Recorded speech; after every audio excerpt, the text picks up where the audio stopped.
Hi everyone, to better help you understand Sydney-based squidding, this video will cover three core elements. We will discuss equipment, squidding techniques, and locations in Sydney Harbour. So hold on there guys, and let's go from the start. Welcome back everybody. This is part 2 of how to catch live bait in Sydney Harbour. So we're here, as you can see it's just coming on dusk, and part 2 is all about how to catch squid. So you can catch squid land-based or from a boat, no problems at all. In terms of catching squid land-based, look, we're just here at a local wharf, just on the pontoon, squidding with our little squid jigs, just straight off the pontoon here, no problem at all. You don't have to, you don't need a lot of equipment. All you need is just a light little rod, a little 1000 or 2500 spinning reel, a squid jig. You're good to go. That's it. A couple of colours. You don't even have to buy the super expensive ones. The $2 jigs, they'll work okay as well.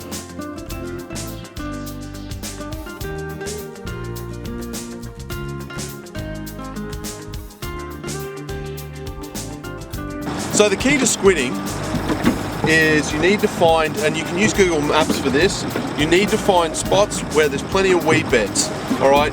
Kelp beds are the best, okay, but you know, seagrass will be fine, alright? And you just push around and until you find where the squid are at, alright? Now we've got a squid on, I've got one on here. He looks to be, he's a calamari, or is he an arrow squid? No, he's a calamari. He's a reasonable size, alright, and we just got him on, I've got him on a 3 gram jig, just by, quite simply, because it's a deep water here, so I wanted something that will get down to the bottom.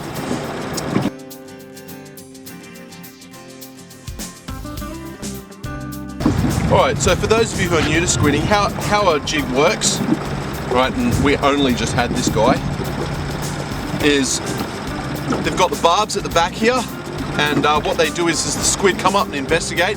They grab the jig with their tentacles, alright, and then of course you feel the pull from them grabbing the jig, and then when you start to wind, those little spines just grab their tentacles and they can't actually let go. So that's the one we're using there. That's a Yamashita 3.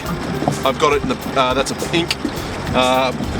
Don't get too hung up on colours, pinks, oranges, browns, they all work. I guess what's more important probably is just you match the weight to the depth. Alright, so there we go. That's a nice little southern calamari. Alright, something like this would make an excellent kingfish bait, an excellent Jew bait. Alright, and they're about everywhere. Now to catch these, quite simply, alright, we're putting the jig in the water, we're letting it like drop all the way to the bottom, alright, and then we're jigging it back up. Anyway, so we're going to get him in the tank, alright, and we're going to go for some more. Beautiful, aren't they? Oh, and by the way, these are delicious. Okay. So we're just going to show you a fairly typical sort of retrieve that we use. Just toss it out there.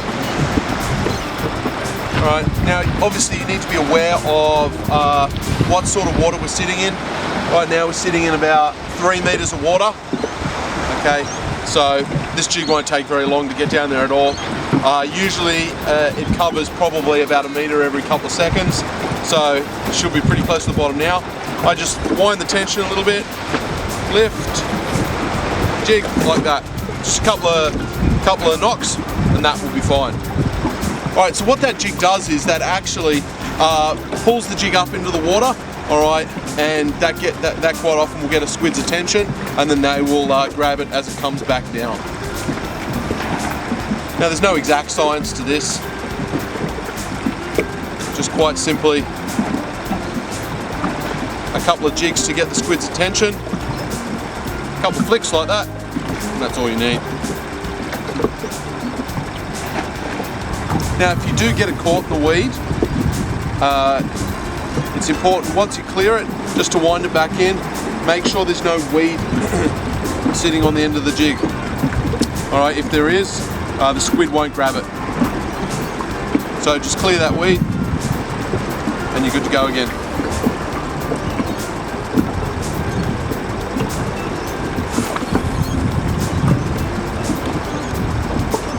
So let's go to locations now.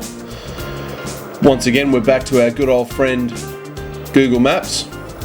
We're just going to zoom in a bit here. Now these spots we're going to show you here, these are environments indicative of where you will find squid.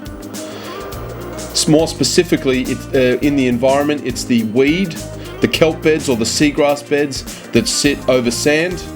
These are the kind of places where calamari will definitely be lurking. If we zoom in here, we've got Dobroyd here, or nicknamed the Shacks. Move up here to Manly. Manly is where we've been shooting just there previously. Now these spots here, as you can see the weed beds from the image. Now you don't necessarily have to go to Manly or the Heads to get squid. You can get squid everywhere. By all means, look and find your local wharf, somewhere where it looks like you can fish from and perhaps maybe there might be a weed bed there, and go give it a try. 9 times out of 10 you will find there are squid hiding about there. Alright everybody, thanks for watching. All you have to do is get your rod, get yourself a couple of squid jigs and get down to your local wharf, find a bit of weed and start squidding. Good luck everybody.